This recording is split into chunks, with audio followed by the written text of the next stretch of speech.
प्रशांत किशोर की जनसुराज पार्टी ने दूसरी लिस्ट जारी कर दी है। जनसुराज उम्मीदवारों की दूसरी लिस्ट जारी हो गई है। अब हम आपको बताने जा रहे हैं कि पीके ने यानी प्रशांत किशोर ने किस जाति पर दांव खेला है। बिहार चुनाव 2025 के लिए दूसरी सूची जारी हो गई है, जिसमें अभय कांत झा, डॉक्टर शाहनवाज, नीरज सिंह, लाला बाबू यादव समेत कई क्षेत्रीय उम्मीदवार शामिल हैं। बिहार चुनाव 2025 की तैयारियों के बीच जनसुराज ने अपनी दूसरी सूची के उम्मीदवारों का ऐलान किया। प्रशांत किशोर की पार्टी जनसुराज ने दूसरी लिस्ट में 66 उम्मीदवारों के नाम की घोषणा की। जनसुराज ने पहले ही 51 प्रत्याशियों की पहली सूची जारी कर दी थी, जिसमें पिछड़ा और अति पिछड़ा समाज के उम्मीदवारों को प्रमुखता दी गई थी। अब जारी दूसरी सूची में भी सामाजिक संतुलन और क्षेत्रीय समीकरणों को ध्यान में रखते हुए उम्मीदवारों का चयन किया गया है। जनसुराज ने भागलपुर से अभय कांत झा को टिकट दिया है। बिहार चुनाव के लिए प्रशांत किशोर की पार्टी जनसुराज ने 116 उम्मीदवारों की घोषणा अब तक कर दी है, जिसमें ईबीसी, एससी, ब्राह्मण, भूमियार, मुस्लिम समेत कई वर्गों को टिकट देकर नीतीश कुमार को चुनौती दी है। लेकिन एक जाति को लेकर पीके ने बड़ा ऐलान भी कर दिया है। जनसुराज की दूसरी लिस्ट में 19 सुरक्षित सीटों और 46 सामान्य सीटों के उम्मीदवारों के नामों का ऐलान हुआ है। इस लिस्ट की खास बात यह है कि 18 अनुसूचित जाति और 1 सीट अनुसूचित जनजाति को दी गई है। इस सीट में 14 अति पिछड़ों को भी टिकट मिला है। 10 ईबीसी और 14 अल्पसंख्यक यानी मुस्लिमों को टिकट मिला है।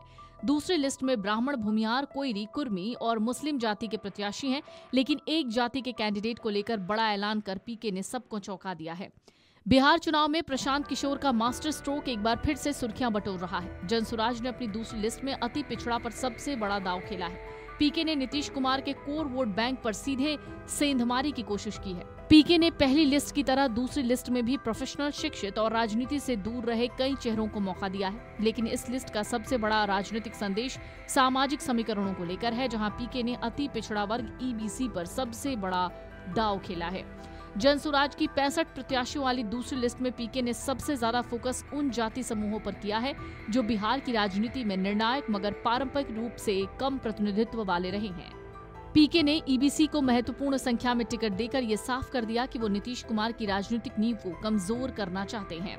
दूसरी लिस्ट का सबसे बड़ा राजनीतिक ऐलान सीएम नीतीश कुमार के गृह विधानसभा क्षेत्र हरनौत से जुड़ा है। जनसुराज ने हरनौत से अति पिछड़ा वर्ग के उम्मीदवार को मैदान में उतारा है। ये सीट नीतीश कुमार के गृह जिले नालंदा में है, जो जेडीयू का अभेद किला है। हरनौत से ईबीसी उम्मीदवार को खड़ा करना केवल प्रतीकात्मक नहीं है। पीके की रणनीति ये है कि अगर वो नीतीश के अपने गृह क्षेत्र में ईबीसी वोटों में सेंध लगा पाते हैं तो इसका संदेश पूरे बिहार के ईबीसी और महादलित मतदाताओं के बीच जाएगा कि नीतीश कुमार का वोट बैंक अब बट रहा है और वहां एक नया विकल्प मौजूद है। पहली सूची में कर्पूरी ठाकुर की पोती और ट्रांसजेंडर उम्मीदवार को टिकट दिया गया था, जिसने पार्टी की समावेशी और नए राजनीतिक दृष्टिकोण को दिखाया था। दूसरी सूची में भी कई पूर्व अधिकारी, शिक्षक और युवा सामाजिक कार्यकर्ता शामिल हैं।